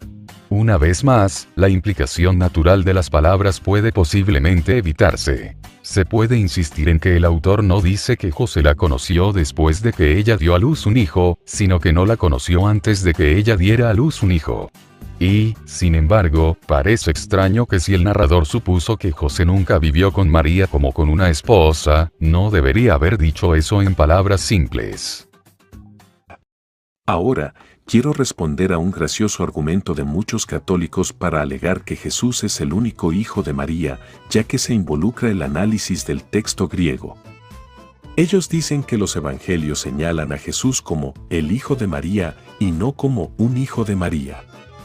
Repito nuevamente, estas personas aman y disfrutan hacer el ridículo. Pero antes de seguir, veamos el pasaje bíblico desde el texto griego. Volvamos a la pizarra una vez más. ¿No es este el carpintero, el hijo de María y hermano de Santiago, José, Judas y Simón? Note, el Evangelio de Marcos dice que Jesús es el hijo de María, usando un artículo definido. ¿Esto quiere decir que Jesús es el único hijo de María? No. 1000 veces no. El artículo definido, el, no sugiere que Jesús sea el único hijo de María. En el Nuevo Testamento, cuando se habla del hijo de una persona y se utiliza el artículo definido, el, no quiere dar a entender que tal persona tiene un único hijo. Hay algunos ejemplos, pero quiero usar primero mi ejemplo favorito porque es el más interesante. Y créanme, será el ejemplo favorito de ustedes. Santiago el de Zebedeo y su hermano Juan. Miren qué tenemos aquí. El escritor del Evangelio de Mateo usa el artículo definido, el, para decir que Santiago es hijo de Zebedeo. ¿Vamos a concluir que Zebedeo solamente tuvo un hijo? Claro que no. Ningún católico sugiere tal cosa, aunque se utilice un artículo definido. Pero mire cómo está el asunto, parece que todo juega a nuestro favor. En este mismo pasaje bíblico dice más adelante que Juan es hermano de Santiago. Por favor, no debe confundir este Santiago con el hermano de Jesús. Siguiendo la lógica de algunos católicos, Santiago es hijo único de Zebedeo por usar un artículo definido y Juan, al final de cuentas, no es hermano de sangre de Santiago, es su primo. Realmente son divertidos los argumentos de algunos católicos, pero no crean que la diversión acaba. Usemos otro ejemplo. Tú eres Simón, el hijo de Juan, tú te llamarás Cefas. Este texto bíblico dice que Pedro es el hijo de Juan. El texto quiere decir que Pedro fue el hijo único de Juan. De ser así, ¿dónde terminó Andrés, el hermano de Pedro? Pues, recuerden que, según los católicos, la palabra hermano no significa únicamente hermano de sangre, entonces siguiendo la lógica de estas personas, Andrés era el primo de Pedro, porque Pedro es hijo único de Juan. Sí, amigo, entiendo que le parezca ridículo toda esta cuestión, pero debe entender que solamente aplicamos la lógica de muchos católicos romanos. Ellos quieren vendernos el cuento que la frase, el hijo de Sutano, quiere decir que Sutano solo tuvo un hijo. Entonces eso significa que Santiago el menor fue hijo único de Zebedeo y Juan era su primo, o que Pedro fue hijo único de Juan y Andrés era el primo de Pedro. No, la verdad no. Pedro y Andrés eran verdaderos hermanos, al igual que Juan y Santiago el menor. Punto. Hasta los mismos católicos lo reconocen, pero si el objetivo es defender una determinada creencia preconcebida, estas personas son capaces de convertir a los hermanos de Pedro y Santiago en primos. Que nadie se sorprenda si hacen eso, recordemos que estos tipos son capaces de hacer cualquier cosa con tal de defender la virginidad perpetua de María. Bien dice el poeta inglés Alexander Pope, el que dice una mentira no se da cuenta del trabajo que emprende, pues tiene que inventar otras 1000 para sostener la primera. Ahora, es momento de darle un vistazo a la metida de pata de Jerónimo, que después lo dejaría como un imbécil ante sus oponentes. Jerónimo respondió a otro argumento del vídeo. El vídeo dijo que la Biblia señala a Jesús como el hijo primogénito, citando el siguiente pasaje. Y dio a luz a su hijo primogénito, y lo envolvió en pañales, y lo recostó en un pesebre, porque no había sitio para ellos en la posada. El argumento del vídeo es sencillo pero fuerte, si fuese verdad que María no tuvo más hijos después de Jesús. ¿Por qué le llama la Biblia entonces a Jesús como hijo primogénito, en vez de hijo único? Es lógica simple, si Jesús es el hijo primogénito, eso significa que tuvo hermanos menores para poder presumir su primogenitura, porque aparte de ser el mayor, es el primero en nacer. No hubiese tenido sentido llamarle primogénito al hijo único de una mujer. Jerónimo respondió a este argumento diciendo que, cuando la Biblia le llama primogénito al hijo de una mujer, se refiere que su hijo fue el que abrió su matriz. Sí, amigos, Jerónimo rechazó la virginidad de María en el parto. La palabra de Dios define al primogénito como todo lo que abriere la matriz. ¿No deberían creer consistentemente que Dios no fue nacido de la Virgen por parto natural? Ya que de acuerdo a ellos hay más deshonor en una virgen dando a luz a Dios por los órganos de generación, que en una virgen unida a su propio esposo después de haber dado a luz. Añada, si usted gusta, el vídeo, las otras humillaciones de la naturaleza, la matriz creciendo durante 9 meses, los vómitos, el parto, la sangre, los pañales. Imagínese al infante en las membranas envolventes. El erudito patrístico John Norman Davidson Kelly afirma: un punto que a menudo se pasa por alto es que, mientras defendía ferozmente la virginidad de María en su concepción y después del nacimiento de Jesús, Jerónimo aún no estaba listo para apoyar la opinión que pronto sería aceptada en Occidente de que ella había conservado su virginidad en el proceso del parto, es decir, que el acto fue milagroso y no involucró ninguna apertura en su matriz. Me pregunto, los modernos defensores de la virginidad perpetua de María, ¿también creen al igual que Jerónimo que Jesús abrió el vientre de María? Ni leches, ellos han de admitir que Jerónimo se equivocó en este punto. Ajá, ¿por qué no hemos de suponer lo mismo con el resto de su tratado? A Jerónimo le costaría caro haber afirmado esto, porque después ya no tendría el mismo valor para defender la virginidad perpetua de María. Ya no se la tiraría de gallito ante los nuevos oponentes de la virginidad perpetua de María. Jerónimo logró aplastar a Elvidio y destruir toda su propaganda a favor del matrimonio como igual al celibato y con ello, logró revivir el ascetismo en Roma con más fuerza. El erudito católico, John Paul Meyer, dice lo siguiente.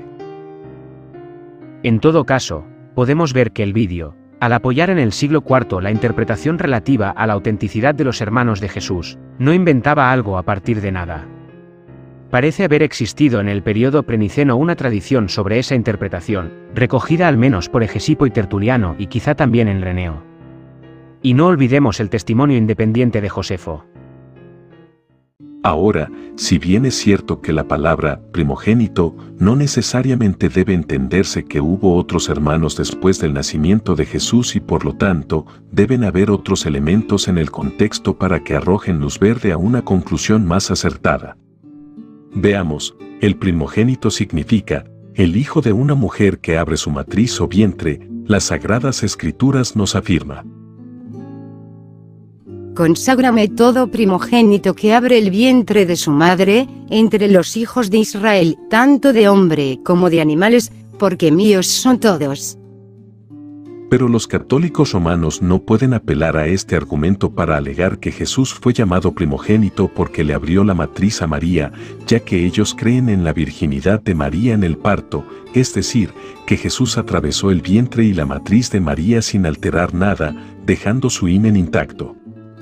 Entonces deben buscar alternativas para tratar de librarse del otro significado de esta palabra, la cual es, el hijo mayor de una mujer, es decir, el primer nacido, en consecuencia de otros que nacieron después.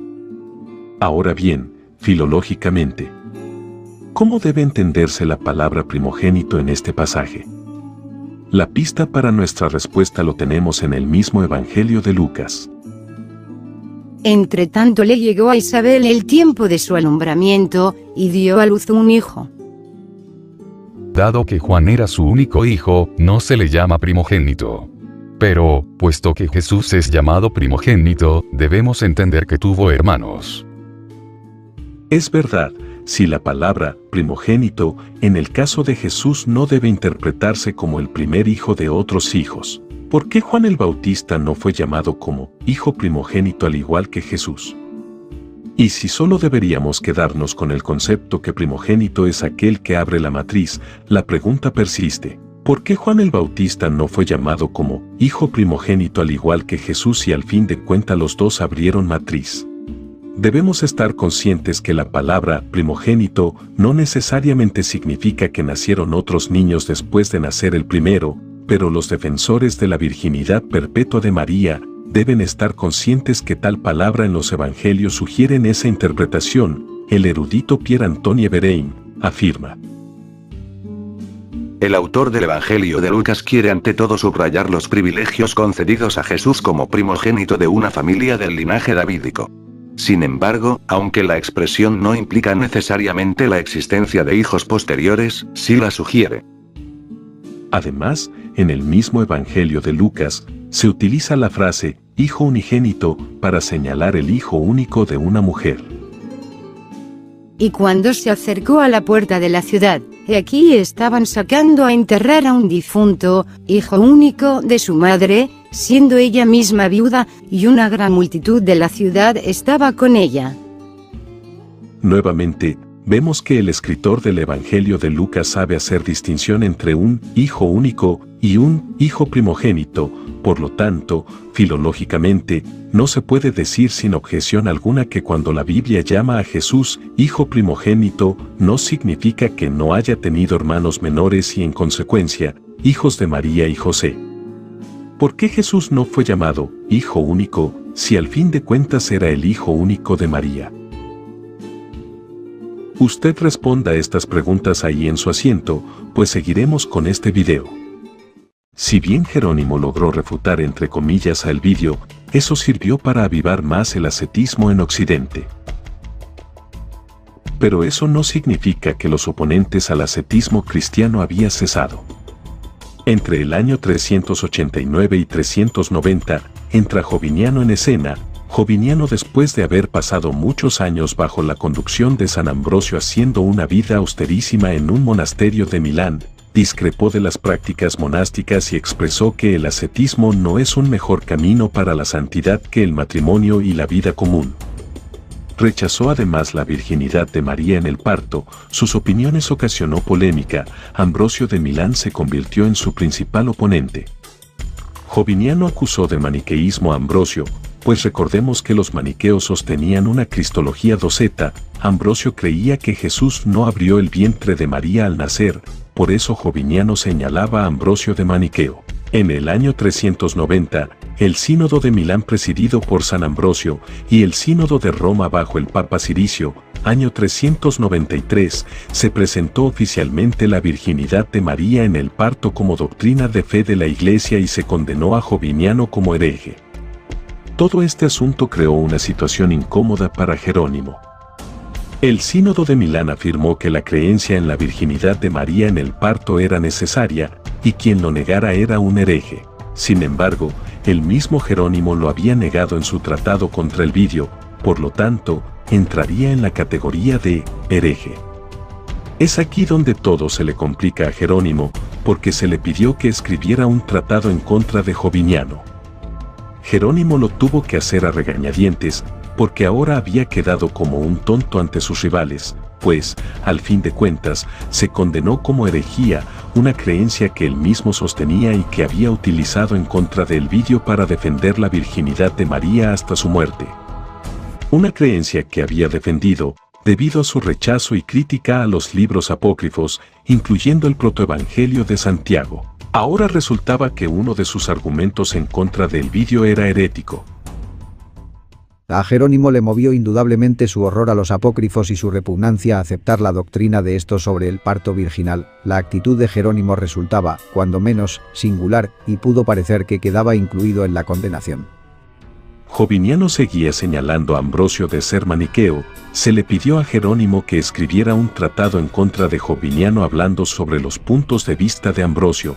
Ahora Jerónimo sí estaba metido en un buen problema. Jerónimo se sintió tan avergonzado, que ni siquiera se atrevió a defender la virginidad perpetua de María en su tratado contra Joviniano. De hecho, apenas menciona a María. Philip J. Tonelli dice que uno de estos opúsculos fue enviado a San Jerónimo, en él se acusaba a San Ambrosio de maniqueísmo, y por ello se pidió a San Jerónimo que declarara su opinión y pusiera de manifiesto su posición ante el problema. Todo esto hubo de ser embarazoso para Jerónimo. Sin duda que hubiera preferido declinar la respuesta, mas las circunstancias no se lo permitían, de la Santísima Virgen habla, en cambio, muy poco. Tampoco que quien no supiera nada de la controversia no sospecharía que el motivo del escrito había sido en realidad defender la virginidad de María en el parto. Vaya, se le complicaron las cosas a Jerónimo. Este fue el momento cuando Jerónimo se sintió como un incompetente, deseando que se lo tragara la tierra. Cuando él mismo se la pasó insultando a Elvidio de ignorante y de patán, ahora él mismo se encontraba en la misma situación. Jerónimo decidió guardar silencio antes de regarla, como típico cobarde. Y aquí se cumple el dicho, el que ríe de último, ríe mejor. Elvidio ahora podía reírse de Jerónimo, sacarle la lengua y decirle: ahora que se siente estar en mi lugar. Lamentablemente pocos conocen este episodio vergonzoso de Jerónimo, pero aquí se los acabo de presentar. Finalmente, Jerónimo a regañadientes terminó medio aceptando la virginidad de María en el parto. Jerónimo seguía sosteniendo que Jesús abrió el vientre de María, pero que después del nacimiento de el vientre de María se volvió a cerrar. Se nota que Jerónimo no está del todo convencido. Él dijo que Cristo, como el primogénito, abrió el vientre de la Virgen. Los herejes se negaron a reconocer el misterio, que estaba prefigurado por la puerta oriental del templo, que se volvió a cerrar cuando el sumo sacerdote la había atravesado. El erudito David G. Hunter nos ofrece su punto de vista sobre el vídeo joviniano. Un estudio de la teología mariana antes de la era de Ambrosio y Jerónimo revela que estas doctrinas casi no tienen lugar en la teología occidental antes del siglo IV. Además, donde ocurren, están invariablemente asociadas con tendencias teológicas marginales, sino heréticas. En otras palabras, en el contexto de finales del siglo IV, el vídeo joviniano podrían afirmar plausiblemente que son auténticos representantes de la corriente principal de la tradición cristiana. Agustín estaba furioso por las creencias de Joviniano, tanto que apeló al Estado y consiguió que le dieran severos latigazos a Joviniano y que después fuera exiliado. El vídeo y Joviniano no tenían el interés de atacar la vida de María, ellos buscaban principalmente reformar a la iglesia cristiana del ascetismo que se había apoderado de ella. Además, está claro que tanto el vídeo como Joviniano estaban respondiendo a aspectos de la enseñanza ascética que eran teológicamente problemáticos. Este fue esencialmente el punto que trataron el vídeo y Joviniano. Y sobre sus argumentos con respecto a María. Cuando se comparan con las ideas de escritores anteriores, las posiciones del vídeo y Joviniano parecen estar notablemente en consonancia con la tradición cristiana anterior. El historiador francés, Pierre-Antoine Bérain, sostiene: esta teoría, hermanos biológicos de Jesús, generalmente se llama elvidiana en los círculos académicos, en honor a Elvidio, uno de sus defensores a fines del siglo IV. Aparte del mismo Elvidio, que es una figura bastante oscura, fue apoyada por Hesipo, Tertuliano, fallecido en 225, y Bonoso, fallecido en 400. Ambrosio se dio cuenta del problema en el que estaba metido Jerónimo. Sin dudas, Jerónimo y Joviniano estaban de acuerdo que Jesús abrió la matriz de María al nacer, y por lo tanto, no hubo una virginidad en el parto de María. Ambrosio no quería meter a Jerónimo en un buen lío, entonces, pues ya sabes, la doble moral de Ambrosio. Pues, San Ambrosio tuvo la caridad y el tacto de comprender la posición embarazosa de Jerónimo y no pedirle más aclaraciones. Para finalizar esta sección del video, dejaremos que el erudito católico John Paul Meyer establezca una sentencia sobre este asunto.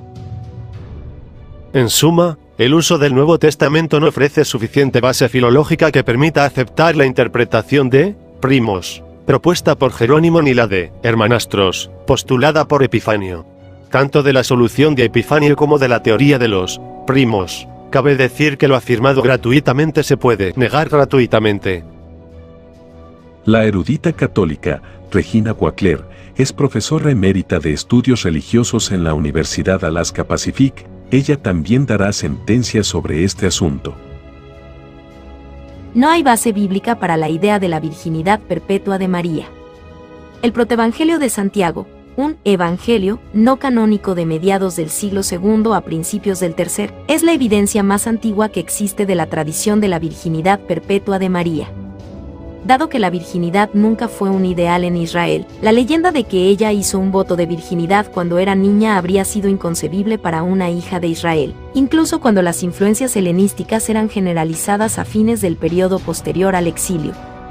Además, es imposible ignorar que hay referencias a los hermanos y hermanas de Jesús, Mateo 12, 46, 13, 55 al 56, Marcos 3, 31 al 32, 6, 3, Lucas 8, 19 al 20, Juan 7, 3, 5, 10 o que Pablo identifica a Santiago, uno de los líderes significativos de la iglesia primitiva en Jerusalén, Hechos 12, 17, 15, 13, 21, 18, Primera carta a los Corintios 15, 7, Carta a los Gálatas 2, 9, como el hermano del Señor, Carta a los Gálatas 1, 19.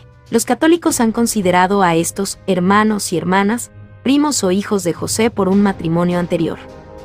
Esta interpretación surge de la necesidad de acomodar los textos bíblicos a una tradición no bíblica.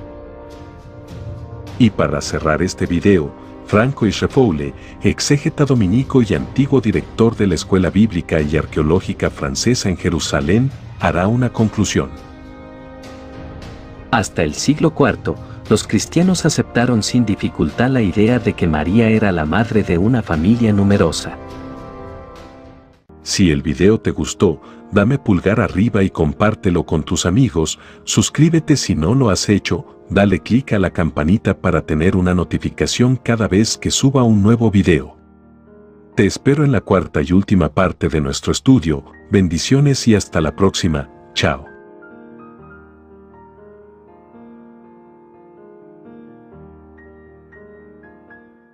Muchas gracias mi estimado hermano por su preferencia, que Dios los bendiga.